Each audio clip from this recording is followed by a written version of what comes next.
Les voici encore dans une nouvelle localité. Ça fait déjà 3 localités d'hier à aujourd'hui. Je comprends maintenant l'importance de la sortie du patron de l'armée, comme on l'aime l'appeler, l'armée ukrainienne.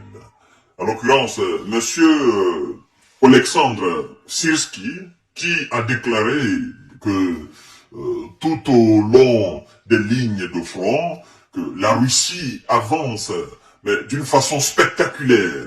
Je comprends, parce que vous savez qu'ils sont en manque de munitions, ils sont en manque d'armements lourds. Et ajouté à tout cela, on vient les retirer les chars mystifiés, les chars qui étaient autrefois les plus attendus sur le terrain ukrainien qu'on appelle les chars Abrams. D'ailleurs, il faut dire de passage que on parle plus des chars Léopard 2 allemands, on parle pas aussi des chars Challenger britanniques.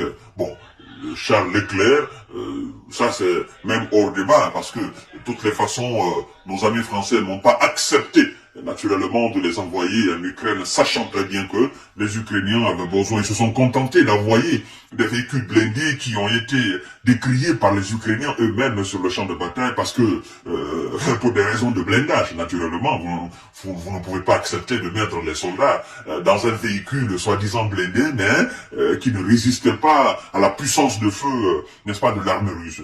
Mesdames et messieurs, je vous demande tout simplement, avec gentillesse, de partager cette vidéo dans tous les groupes possibles, de vous abonner sur cette page, mais aussi de vous abonner sur ma chaîne YouTube.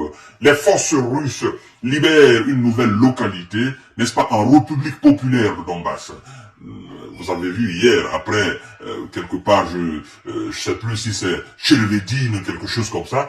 Ce matin, on nous a annoncé aussi un autre bilan où une autre localité a été libérée au niveau d'Advika. Et cette fois-ci, on nous apprend aussi que l'armée russe a pris le contrôle de Semyonovka, au nord-ouest d'Advika. Elle a en outre repoussé plusieurs contre-attaques et visé, n'est-ce pas, des concentrations d'effectifs ennemis. Alors, selon le dernier bilan de la défense russe, qui a d'ailleurs été repris par bon nombre de médias classiques européens, parce qu'ils savent dorénavant qu'ils ne peuvent pas mentir, à partir du moment où le commandant de l'armée ukrainienne lui-même est sorti et a fait cette déclaration fracassante qui a naturellement aussi anéanti les espoirs des médias occidentaux qui s'attendaient à ce qu'il y ait de la fulgurance, n'est-ce pas, dans les lignes, ce qui n'a pas été le cas.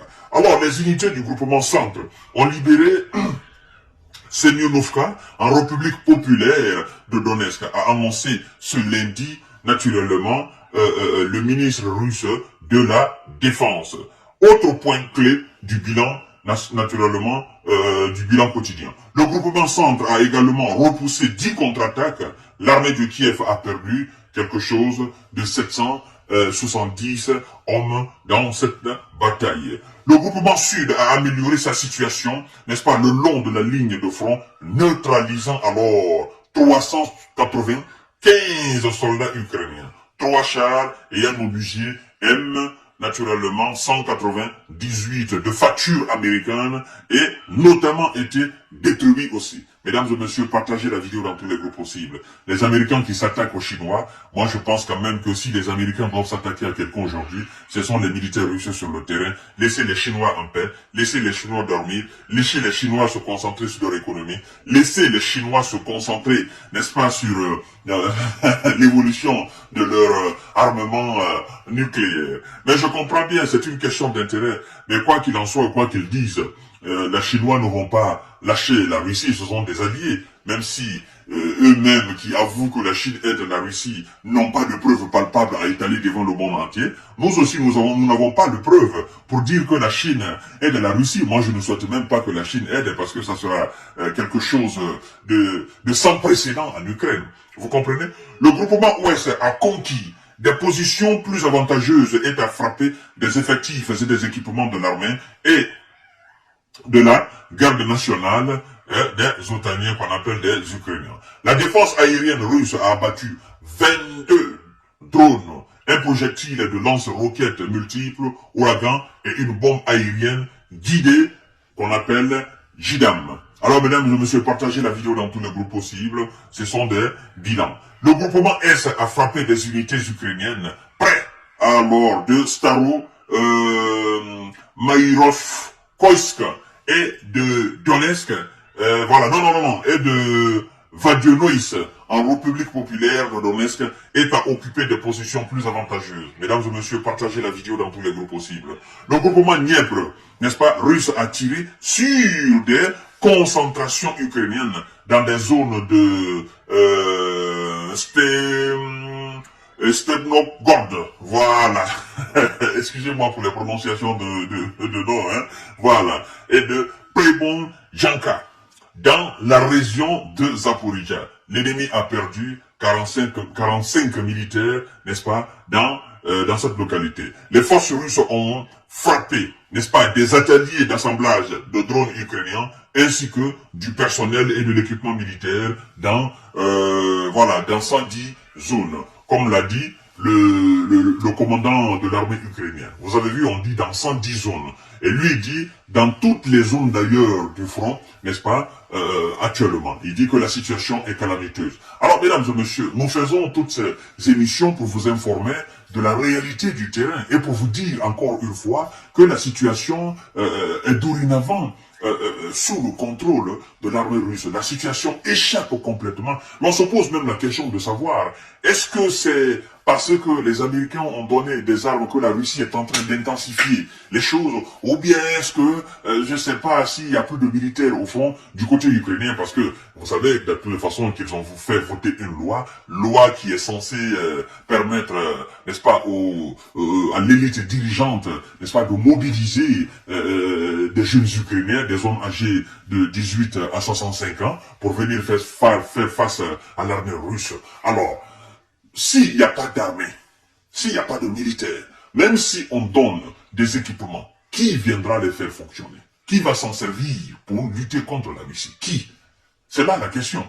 Parce qu'il ne faut pas aller former des gens 3 mois, 6 mois, 4 mois, 5 mois pour les envoyer à la hâte au front face à des soldats aguerris. Ben, ça sera encore une nouvelle désillusion. Mais puisqu'ils sont animés par ce sentiment de mettre coûte que coûte, n'est-ce pas, la Russie à genoux, ben, effectivement, c'est ce qui fait mal aux Occidentaux. Parce que eux, ils sont plus excités et les autres sont plus posés. Plus formés, plus équipés, plus expérimentés, plus costauds, avec beaucoup plus de moyens. Ils arrivent à percer, n'est-ce pas, des lignes. Ils arrivent à avancer. Et ça fait mal. Et ça parle sur les médias. Et ça s'arrête là-bas. Vous comprenez?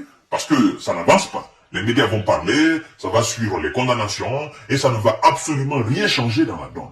Dommage que ça soit ainsi. Ils comprennent pas que c'est pas facile de battre une armée aussi à l'image de la Russie. C'est comme les États-Unis. Je ne cesse de prendre l'exemple chaque fois. C'est comme si le Mexique était soutenu par la Chine et les États-Unis et la Russie pour faire tomber les États-Unis. Vous imaginez, mesdames et messieurs, le sort des Mexicains. Dans ce cas, ils sont en train de faire exactement la même chose en Ukraine. Vous comprenez? Les États-Unis, avec tous leurs moyens, avec tout, n'est-ce pas, leur arsenal militaire, avec tout l'argent qu'ils ont, avec les industries militaro-machin, même s'il faut donner de quoi aux Mexicains, à l'armée mexicaine, de battre les États-Unis ou de mettre les États-Unis à genoux, écoutez, vous vous fatiguez pour rien, parce qu'ils n'arriveront jamais. Ils vont jamais arriver. Le Mexique ne fera pas. Vous comprenez? Alors, si tel est le cas au Mexique, écoutez, c'est la même équation en Ukraine. Vous êtes en train de vous fatiguer. L'Ukraine ne parviendra jamais, mais jamais. Même dans les rêves les plus fous, l'Ukraine ne parviendra jamais. Mais puisque vous voulez qu'on en parle, nous autres, nous allons en parler. Voilà un peu, mesdames et messieurs, à tout à l'heure pour notre série d'informations de décortiquage. La Russie avance toujours, et il n'y a plus rien en face. Voilà. Par fini, ils finiront par engloutir, mais totalement, le territoire ukrainien. Voilà, mesdames et messieurs, et je vous donne rendez-vous tout à l'heure pour notre série d'informations de décortiquage, parce que les informations, ça fuse de gauche à droite, au fait.